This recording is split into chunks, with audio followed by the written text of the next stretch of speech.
30வது దశకం వామన అవతారం మోక్షాబ్దిరాగం.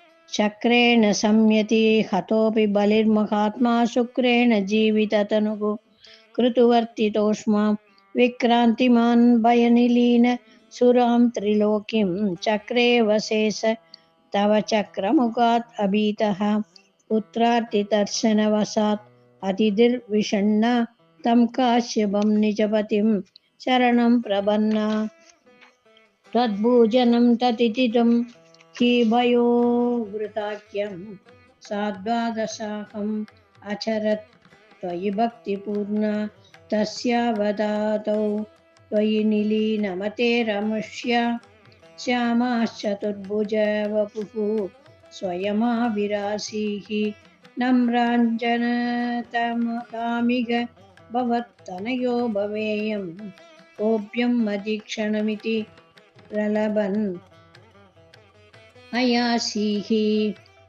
శ్రీహరయే నమః. వామనావతార శ్లోకం.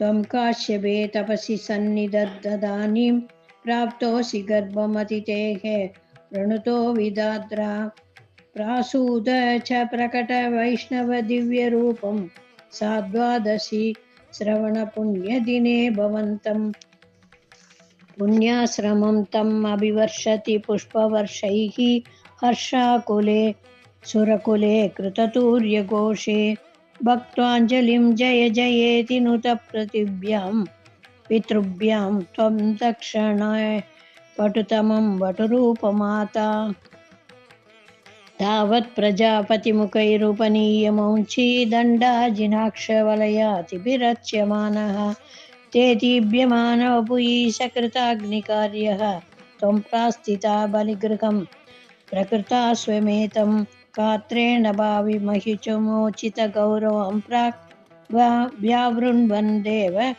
తరణీం చలయన్నాయాసి ఛత్రం పరోష్మధిరణార్థమివాదదానో దండం చ దానవజనేష్వివ సన్నిధాతుం తాం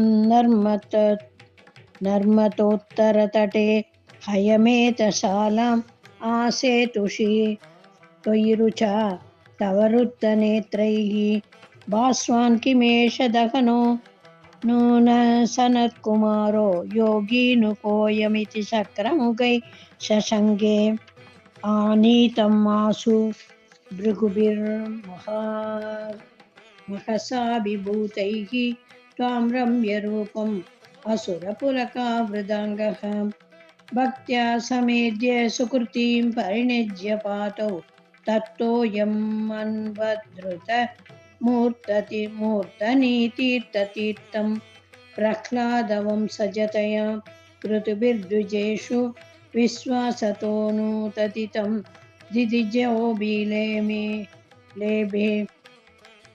యత్తే పదాంబుగిరిశస్య శిరోభిలాల్యం సత్వాం విభో గురుపురాలయ పాలయేతాః.